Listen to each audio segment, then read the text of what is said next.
Assalamualaikum warahmatullahi wabarakatuh. Halo anak-anak, ketemu lagi kita pada mata pelajaran IPA kelas 8 semester 2. Kita memasuki materi bunyi, dan ibu akan menjelaskan materi bunyi. Setiap hari kita dapat mendengar suara berkicau, orang bernyanyi, klakson mobil, atau kendaraan bermotor. Mengapa kamu dapat mendengar suara tersebut? Suara yang kamu dengar dikenal dengan bunyi. Seperti kita ketahui, bunyi merupakan gelombang longitudinal yang merambatkan energi gelombang di udara sampai terdengar oleh reseptor pendengar atau agar mengetahui bagaimana bunyi ini dibentuk.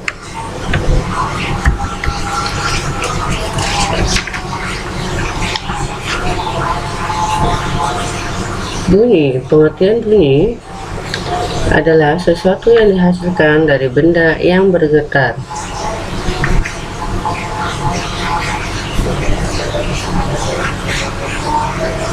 Bunyi garpu tala, sebagai contoh, bunyi garpu tala menuju telinga dihantarkan oleh rapatan dan regangan partikel-partikel udara. Pada waktu bunyi keluar dari garpu tala, langsung akan menumbuk molekul-molekul udara. Molekul udara ini akan menumbuk udara di sebelahnya, yang mengakibatkan terjadinya rapatan dan regangan. Demikian seterusnya hingga sampai ke telinga. Ketika terjadi bunyi, apakah molekul udara berpindah? Molekul udara tidak berpindah, tetapi hanya merapat dan merenggang. Bunyi sampai di telinga karena merambat dalam bentuk gelombang. Gelombang yang tersusun dari rapatan dan regangan adalah gelombang longitudinal. Tanpa adanya medium atau zat perantara, bunyi tidak dapat merambat. Hal ini mengakibatkan bunyi termasuk jenis gelombang mekanis. Begitu pula ketika kita mendengar bunyi akan dirambatkan ke telinga kita melalui udara. Jadi, sifat gelombang bunyi yang pertama adalah 1. Dapat dipantulkan atau refleksi. Gelombang dapat dipantulkan apabila bunyi mengenai permukaan benda yang keras. Contoh, suara kita di dalam gedung yang tidak menggunakan peredam suara, atau suara kita terdengar lebih keras di dalam gua akibat dari pemantulan bunyi yang mengenai dinding gua. 2. Dapat dibiaskan atau refraksi adalah pembelokan arah lintasan gelombang setelah melewati bidang batas antara dua medium yang berbeda. Contoh, pada malam hari, bunyi petir terdengar lebih keras daripada siang hari. Sifat gelombang ketiga dapat dipadukan atau interferensi. Seperti halnya interferensi cahaya, interferensi bunyi juga memerlukan dua sumber yang koheren. Contoh, dua pengeras suara yang dihubungkan pada sebuah generator sinyal atau alat pembangkit frekuensi audio dapat berfungsi sebagai dan sumber bunyi yang koheren. Terakhir, sifat gelombang bunyi adalah dapat dilenturkan atau difraksi. Adalah peristiwa pelenturan gelombang bunyi ketika melewati suatu celah sempit. Contoh, kita dapat mendengar suara orang di ruangan berbeda dan tertutup karena bunyi melewati celah-celah sempit yang bisa dilewati bunyi. Sehingga kita simpulkan bahwa bunyi dapat terdengar bila 1. Terdapat sumber bunyi. 2. Ada medium atau zat perantara. Dan 3. Pastinya ada pendengar atau penerima.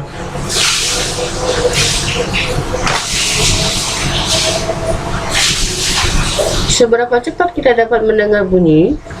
Nah, ahli fisika bernama Miller melakukan percobaan untuk mengukur kecepatan bunyi di udara dengan menembakkan peluru sebagai sumber bunyi dan meletakkan detektor pada jarak tertentu.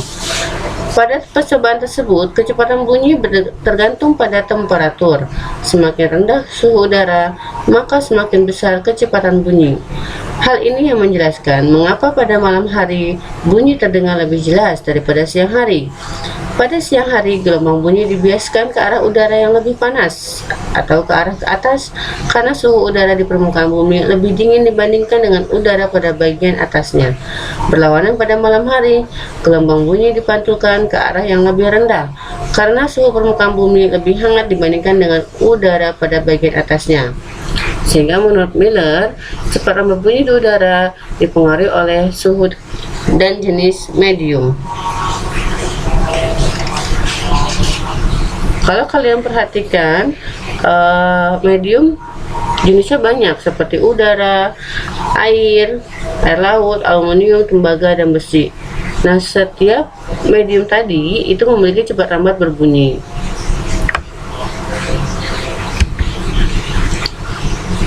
Kita lanjut frekuensi bunyi. Apakah semua bunyi dapat terdengar oleh telinga manusia? Misal ketika guru menggetarkan penggaris di meja dengan getaran kurang dari 20 getaran per sekon, kita tidak dapat mendengar bunyi. Kita baru dapat mendengarkan bunyi ketika penggaris menghasilkan 20 getaran per sekon atau lebih. Berdasarkan frekuensinya, bunyi dibagi menjadi 3, yaitu infrasonik, 2 audiosonik, dan 3 ultrasonik. Bunyi infrasonik memiliki frekuensi kurang dari 20 Hz. Bunyi infrasonik hanya mampu didengar oleh hewan-hewan tertentu. Contoh, jangkrik dan anjing. Audiosonik memiliki frekuensi 20 hingga 20.000 Hz. Manusia dapat mendengar bunyi hanya pada kisaran ini. Bunyi dengan frekuensi di atas 20 Hz disebut dengan ultrasonik. Contohnya kelelawar, lumba-lumba, dan anjing. Hewan anjing ini adalah salah satu contoh hewan yang mampu menangkap bunyi infrasonik, audiosonik, dan ultrasonik. Kurang dari 20 Hz hingga 40.000 Hz. Anjing akan terbangun jika mendengar langkah kaki manusia, walaupun sangat pelan. Hal ini menjadi alasan oleh sebagian orang untuk memanfaatkan anjing sebagai penjaga rumah.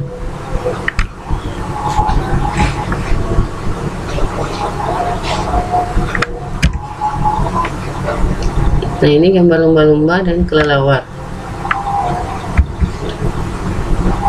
Karakteristik bunyi.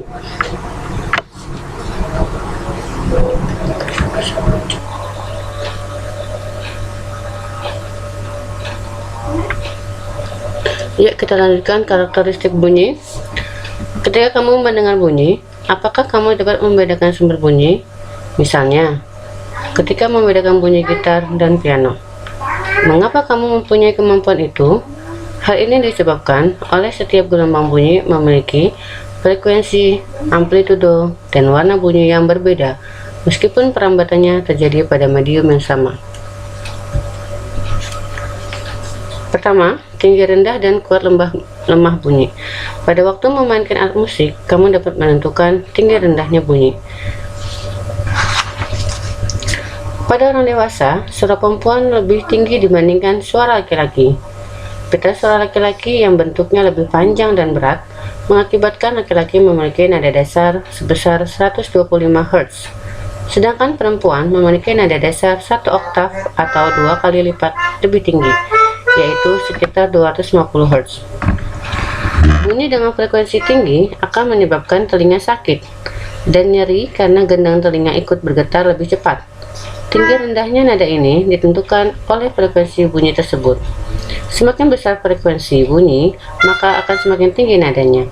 Sebaliknya, jika frekuensi bunyi kecil, maka nada akan semakin rendah. Seperti kita ketahui, senar pada gitar yang bergetar, frekuensinya bergantung pada 1. Panjang senar, Semakin panjang senar, semakin rendah frekuensi yang dihasilkan. 2. Tegangan senar, semakin besar tegangan senar, semakin tinggi frekuensi yang dihasilkan. 3. Luas penampang senar, semakin kecil penampang senar, semakin tinggi frekuensi yang dihasilkan. Kita lanjut karakteristik bunyi yang kedua, yaitu nada. Kamu akan lebih nyaman ketika mendengarkan bunyi musik dibandingkan dengan bunyi ramainya orang yang ada di pasar. Mengapa? Ya, bunyi musik akan lebih enak didengarkan karena bunyi musik memiliki frekuensi getaran teratur yang disebut dengan nada. Sebaliknya, bunyi yang memiliki frekuensi yang tidak teratur disebut desah. Berikutnya 3. Warna atau kualitas bunyi. Pada saat bermain alat musik, kamu dapat membedakan bunyi yang bersumber dari alat musik gitar, piano, dan lain-lain. Setiap alat musik akan mengeluarkan suara yang khas. Suara yang khas ini disebut kualitas bunyi atau yang disebut dengan timbre. Begitu pula pada manusia juga memiliki kualitas bunyi yang berbeda-beda.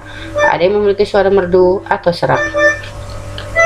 4. Resonansi. Tahukah kamu mengapa kentongan menghasilkan bunyi yang lebih keras daripada kayu yang tidak berongga ketika dipukul? Mengapa bentuk gitar listrik berbeda dengan gitar biasa? Apa sih fungsi kotak udara pada gitar biasa? Ikut bergetarnya udara yang ada di dalam kentongan setelah dipukul mengakibatkan bunyi kentongan terdengar semakin keras. Hal inilah yang disebut dengan resonansi. Resonansi dapat terjadi pada kolom udara. Berikutnya pemantulan bunyi. Mengapa ketika berada di ruang tertutup, suara terdengar lebih keras daripada di ruang terbuka? Mengapa jika berteriak pada tebing seperti ada yang meniru suara kita? Apakah suara ini dipantulkan? Berdasarkan pengalaman yang telah kamu alami ketika berada di tempat terbuka, suara lebih rendah daripada ruang tertutup. Ternyata berlaku hukum pemantulan bunyi. Yang pertama, arah bunyi datang, bunyi pantul dan garis normal terletak pada suatu bidang datar. Kedua, besarnya sudut datang sama dengan besarnya sudut pantul. Nah, yang pertama, bunyi pantul yang memperkuat bunyi asli. Apabila kita berbicara di dalam ruangan kecil, suara yang terdengar akan lebih keras dibandingkan dengan berbicara di ruang terbuka, misalnya di lapangan. Hal ini disebabkan jarak sumber bunyi dan dinding pemantul berdekatan, sehingga selang waktu antara bunyi asli dan bunyi pantul sangat kecil. Antara bunyi asli dan bunyi pantul akan terdengar hampir bersamaan, sehingga bunyi asli terdengar lebih keras. Yang kedua, gaung atau kerdam. Jika kamu mengucapkan suatu kata dalam ruangan gedung yang luas, kamu akan mendengar kata tersebut kurang jelas. Mengapa hal itu terjadi? Bunyi seperti ini disebut dengan gaung atau kerdam. Misalnya, bunyi aslinya fisika, bunyi pantulnya fisika. Bunyi yang terdengar jelas fika. Itu contoh gaung atau kerdam. Berikutnya, gema. Apabila kamu berteriak di lereng gunung atau lapangan terbuka, maka kamu akan mendengar bunyi pantul yang persis sama seperti bunyi asli dan akan terdengar setelah bunyi asli. Misalnya, bunyi aslinya fisika, bunyi pantulnya fisika, bunyi terdengar fisika. Atau misalnya ada nada sedang berteriak lagi jalan ke gunung gitu ya, di tebing berteriak memanggil nama, misalnya nama Naila. Nah, itu ada contoh gema. Tapi kalau misalnya manggilnya Naila, yang terdengar cuma la, nah itu ada contoh gaung atau kerdam. Tuh. Tapi kalau bunyi pantul bunyi asli contohnya misalnya Naila, nah itu udah jelas seperti itu. Semoga dipahami. Kita lanjut, mekanisme pendengaran manusia. Nah, ini kaitannya dengan bagaimana sih proses kita dalam mendengar suara, gitu ya. Nah, kita perlu ketahui yang mendengar organ kita adalah bagian telinga. Nah, telinga kita ini ada 3 bagian, yaitu telinga luar. Kalau di sini diberikan warna orange, outer ear berarti telinga luar, middle ear warna pink berarti telinga tengah, baru inner ear berarti telinga bagian dalam. Jadi sudah ditandai ya, ini yang telinga luar mana, telinga tengah mana, telinga dalam mana. Bunyi yang terdengar oleh telinga kita memerlukan medium. Kemarin tadi kita sudah beritahu medium adalah zat perantara, yaitu kita udara. Jadi mungkinkah kita dapat mendengar di ruang pahudara? Tentu saja tidak. Bunyi memerlukan medium untuk merambat. Apakah di telinga terdapat medium untuk merambatkan bunyi? Telinga luar dan telinga tengah. Nah, ini telinga luar dan telinga tengah, gitu ya. Ini telinga tengah. Terisi oleh udara, dan rongga telinga dalam terisi oleh cairan limfa. Nah, telinga dalam, di sini cairan limfa. Nah, daun telinga fungsinya mengumpulkan gelombang suara ke saluran telinga. Jadi gelombang suara dikumpulkan dulu di sini dan telinga, kemudian nanti saluran telinga masuk ke dalam di sini, menangkap debu yang masuk ke saluran telinga, mencegah hewan berukuran kecil masuk ke dalam telinga. Jadi ada proses mendengar pada manusia melalui beberapa tahap, gitu ya. Tahap tersebut diawali dari lubang telinga yang menerima gelombang. Nah, lubang telinga menerima gelombang dari sumber suara. Gelombang suara nanti masuk ke dalam lubang telinga, akan menggetarkan gendang telinga atau disebut membran timpani, gitu ya. Nah, ini membran timpani. Kemudian getaran membran timpani ditransmisikan melintasi telinga tengah, telinga tengahnya.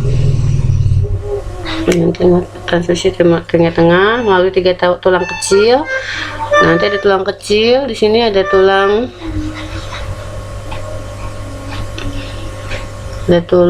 sanggurdi, ada tulang martil, tulang landasan, ya. Telinga tengah dihubungkan nanti ke faring oleh tulang tabung eustachius. Nah, tabung eustachius, ini tabung eustachius, ya. Getaran dari tulang sanggurdi ditransmisikan ke telinga dalam melalui membran jendela oval ke koklea. Nah, ini ke koklea, ini koklea. Koklea merupakan suatu tabung yang bergulung seperti rumah siput, berisi cairan limfa. Getaran dari jendela oval ditransmisikan ke dalam cairan limfa dalam ruang koklea. Di bagian dalam ruang koklea terdapat organ korti. Di dalamnya ada organ korti. Organ korti berisi cairan sel-sel rambut yang sangat peka. Inilah reseptor getaran yang sebenarnya. Jadi reseptor getaran itu ada di organ korti, ya, ada di organ korti. Sel-sel rambut ini akan bergerak ketika ada getaran di dalam koklea, sehingga menstimulasi getaran yang diteruskan oleh saraf auditori ke otak.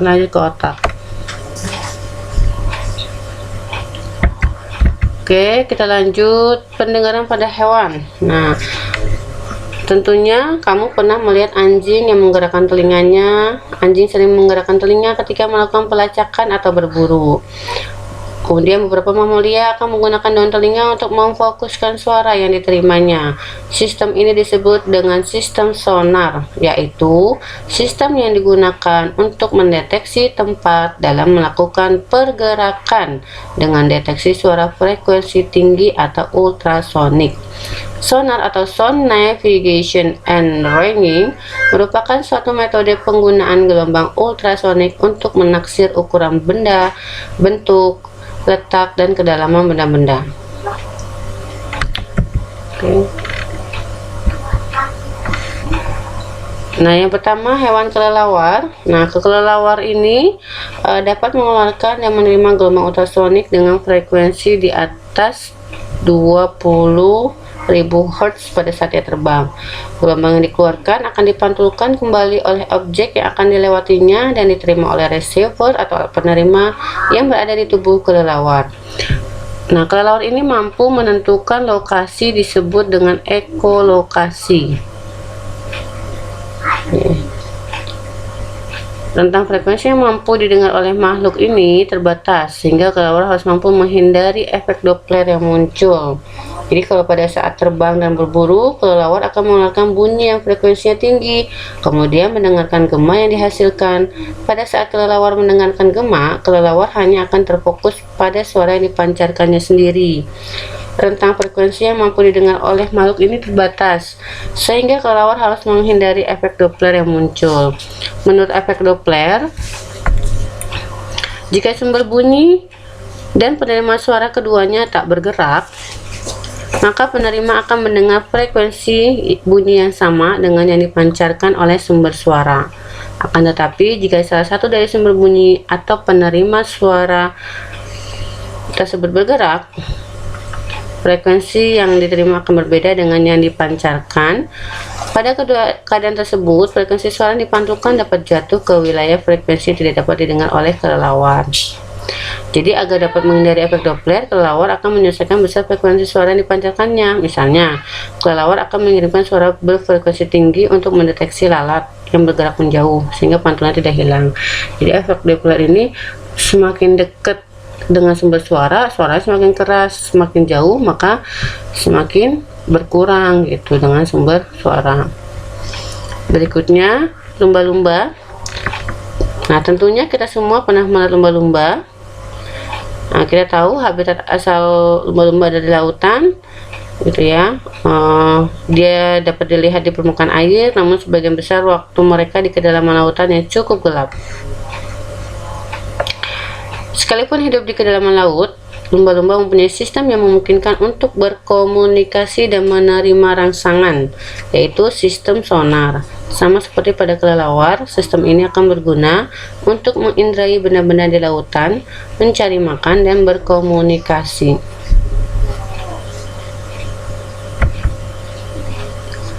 Aplikasi getaran terakhir, aplikasi getaran dan gelombang dalam teknologi. Yang pertama adalah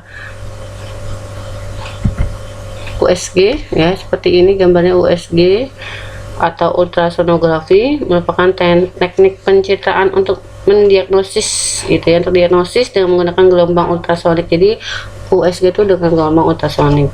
Frekuensi yang digunakan berkisar antara 1 sampai 8 MHz. USG digunakan untuk melihat struktur internal dalam tubuh seperti tendon, otot, sendi, pembuluh darah, bayi yang berada dalam kandungan, dan berbagai jenis penyakit seperti kanker. Kemudian berikutnya sonar. Sonar atau sound navigation and ranging dapat digunakan untuk menentukan kedalaman dasar lautan yang diperoleh dengan cara memancarkan bunyi ke dalam air. Seperti ini sonar. Dia mampu mendeteksi hingga kedalaman 2000 meter. Gelombang bunyi akan merambat menurut garis lurus hingga mengenai sebuah penghalang, misalnya dasar laut. Ketika gelombang bunyi mengenai penghalang, sebagian gelombang itu akan dipantulkan kembali ke kapal sebagai gema. Waktu yang dibutuhkan gelombang bunyi untuk bergerak turun ke dasar dan kembali ke atas diukur dengan cermat. Data waktu dan cepat rambat bunyi di air laut dapat digunakan untuk menghitung jarak kedalaman laut dengan menggunakan rumus S sama dengan V kali T bagi 2. S adalah jarak atau kedalaman laut, satuannya meter. V cepat rambat atau kecepatan gelombang ultrasonik, sedangkan T sama dengan waktu tiba gelombang ultrasonik dibagi 2. Jadi kalau ditanya kedalaman laut pakai rumusnya V kali T bagi 2. Kalau ditanya V berarti nanti 2 kali S dibagi T. Ditanya T berarti 2 kali S bagi V. Kita lanjut. Terapi yang ketiga, terapi ultrasonik. Merupakan terapi yang menggunakan gelombang ultrasonik untuk keperluan medis. Metode yang digunakan yaitu dengan memancarkan gelombang dengan frekuensi tinggi 800 sampai 2000 kHz pada jaringan tubuh. Beberapa bentuk terapi ultrasonik, misalnya terapi fisik yang biasa digunakan untuk menangani kesleo pada ligamen, kesleo pada otot, tendonitis, inflamasi sendi, dan osteoartritis. Selain itu, tingginya energi gelombang ultrasonik juga dapat digunakan untuk mencegah endapan batu pada penderita batu ginjal atau dikenal dengan litotripsi. Berikutnya, pembersih ultrasonik yang keempat. Ya, pembersih ultrasonik merupakan alat yang menggunakan gelombang ultrasonik dengan frekuensi antara 20 sampai 400 kHz dan cara pembersih tertentu dengan dapat juga menggunakan air biasa untuk membersihkan suatu benda. Benda-benda yang biasa dibersihkan menggunakan alat pembersih ultrasonik adalah perhiasan, lensa, jam tangan, alat bedah, alat musik, alat laboratorium, dan alat-alat elektronik tertentu. Yang kelima, sonifikasi. Sonifikasi atau sonification adalah proses pemberian energi gelombang ultrasonik pada suatu bahan, larutan atau campuran, sehingga bahan tersebut dapat dipecah menjadi bagian yang sangat kecil. Di dalam laboratorium, sonifikasi dilakukan dengan bantuan alat yang disebut sonikator. Pada alat pembuatan kertas juga terdapat alat yang memancarkan gelombang ultrasonik pada serat selulosa sehingga tersebar lebih merata dan menjadikan kertas lebih kuat. Terakhir, yang keenam, pengujian ultrasonik atau ultrasonic testing merupakan teknik pengujian yang berdasarkan pada penyaluran gelombang ultrasonik pada objek atau material yang diuji. Gelombang yang digunakan memiliki frekuensi sekitar 0,1 sampai 15 MHz. Dengan menggunakan teknik pantulan gelombang ultrasonik yang dipancarkan ke dalam benda, kerusakan pada bagian dalam benda, ketebalan, dan karakteristiknya dapat dideteksi. Misalnya kerusakan akibat korosi pada logam. Oke, ini tugas dari Ibu, satu soal saja dikaitkan dengan tadi ya, efek Doppler. Jawabannya nanti kamu cari sendiri. Selamat mengerjakan. Sekian dari Ibu, kita tutup dengan baca hamdalah, alhamdulillahirobbilalamin, dan tetap semangat, stay at home. Assalamualaikum warahmatullahi wabarakatuh.